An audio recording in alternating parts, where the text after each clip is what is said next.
Dahulu ada sesepuh yang menjaga kota Saranjana.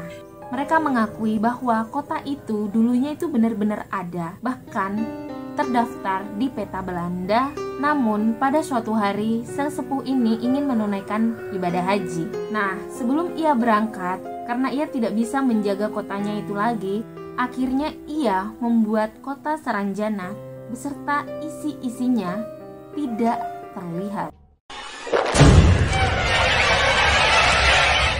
Assalamualaikum warahmatullahi wabarakatuh. Apa kabar kalian semua? Kali ini aku bakal menceritakan satu kota lagi, kota gaib. Kota gaib Saranjana sudah sangat melegenda di masyarakat Kalimantan. Meskipun kota ini tidak diketahui di mana letak pastinya, tetapi banyak orang yang percaya kota ini berada di sebuah bukit kecil yang terletak di desa Oka-Oka, Kecamatan Pulau Laut Kelautan, Kalimantan Selatan. Tempat ini dianggap angker oleh masyarakat setempat. Penduduk atau warga di Kalimantan Selatan mengatakan bahwa pulau tersebut dihuni oleh banyak jin atau makhluk halus. Bahkan mereka membangun sebuah kota yang disebut dengan Saranjana. Kota ini merupakan kota yang tak kasat mata. Hanya mereka yang terpilih atau memiliki kemampuan lebih yang bisa melihat bahwa di sana terdapat sebuah kota. Konon, banyak kejadian yang sulit dicerna oleh akal. Ada sejumlah turis atau wisatawan yang mengaku melihat banyak aktivitas di pulau tersebut.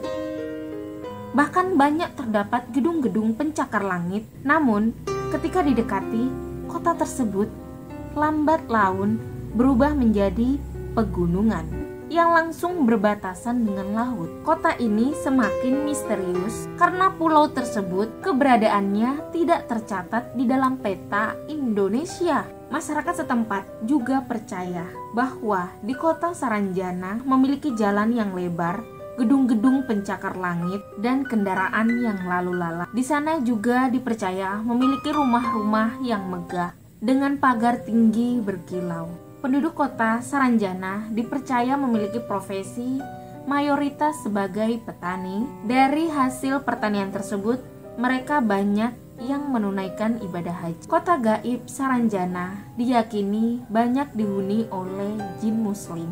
Kota ini juga memiliki sistem pemerintahan sendiri, yakni kerajaan. Tentunya sebagai sebuah kerajaan, kota ini dipimpin oleh seorang raja. Nah, aku merinding ini, aduh. Oke, lanjut.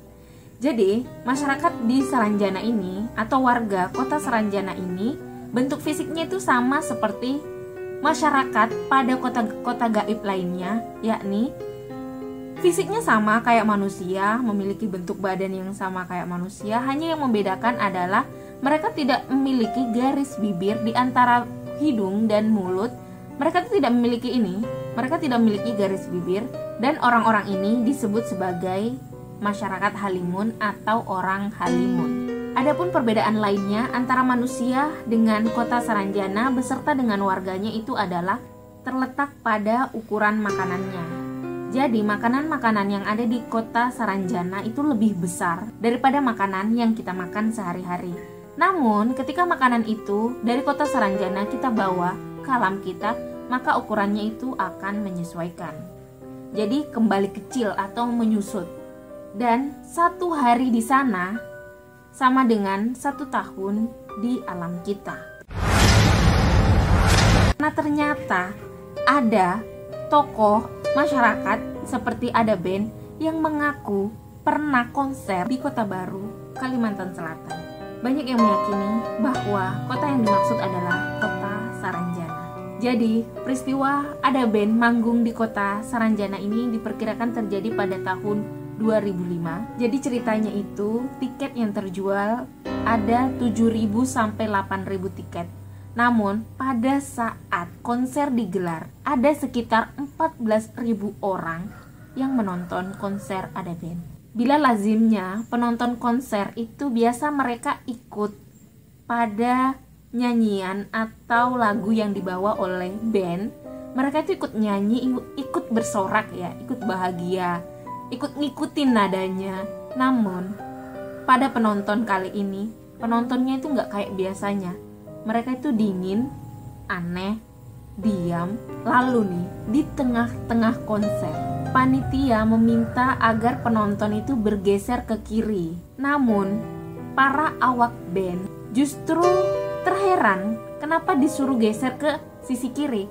Padahal di sisi kiri itu sudah full oleh penonton. Keanehannya tak sampai di situ.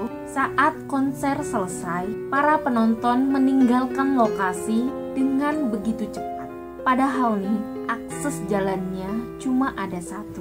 Meskipun janggal, tetapi ada band bisa menjalani konser itu dengan baik. Nah, selain konser ada band yang dinilai janggal dan diprediksi berada di kota Saranjana, ada juga nih kisah-kisah warga setempat yang cukup unik dan beberapa mencuat ke permukaan. Salah satunya adalah bahwa pernah ada orang hilang di daerah tersebut dan konon katanya mereka diambil oleh warga kota Saranjana untuk dijadikan imam. Cerita-cerita lainnya yang berkembang adalah ada sebuah perusahaan yang akan mengirimkan alat berat. Jadi ini ada warga kota Saranjana yang membeli alat berat dan itu tuh sudah dibayar lunas. So itu barang minta dikirim di kota Saranjana. Namun pada saat mau dikirim, dicari dong alamat kota Saranjana, dipetakan, dan tidak ada guys. Kalau dipikir siapa sih mau buang-buang uang untuk beli alat berat? Kan gak ada gitu kan. Jadi selain alat berat nih, ada juga pemesanan pada mobil-mobil mewah dan akan dikirim ke kota Saranjana. Tapi itu lagi tidak ada kota itu di peta. So gimana ngirimnya? Banyak sekali keanehan yang terjadi di daerah tersebut. Jadi mereka itu, masyarakat dan warga Saranjana, mereka seperti hidup berdampingan. Keanehan tuh banyak terjadi dan terus berlanjut. Menurut masyarakat di Kota Baru, Kalimantan ini, setiap ada acara yang dihelat, daerah tersebut atau acara tersebut itu terasa lebih sesak daripada seharusnya. Karena masyarakat di sana itu tidak terlalu banyak. Jadi, selain cerita-cerita di atas, ini ada lagi satu kisah orang yang mengaku bisa dengan sadar keluar masuk kota Saranjana. Namanya itu Pualeba. Bahkan Pualeba ini sering mengantarkan orang untuk melihat nih, kalau kamu mau lihat kota Saranjana, ayo ikut aku, saya antarkan. Kalau kalian beruntung, kalian akan melihat megahnya kota Saranjana. Namun kan tidak semua orang mempunyai kelebihan. Jadi tidak semua orang bisa melihat itu. Namun karena Pualeba ini memiliki indera keenam atau memiliki kelebihan, jadi dia bisa keluar masuk kota Saranjana.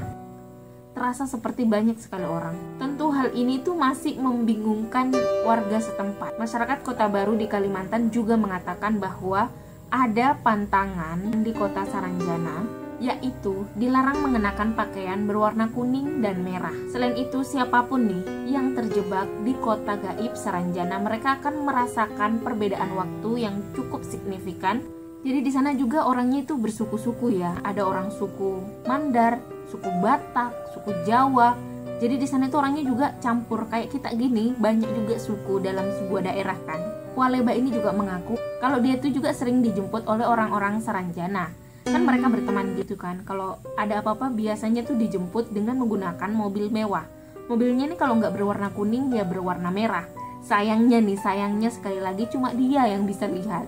Warga Saranjana dan masyarakat seperti kita itu sama saja.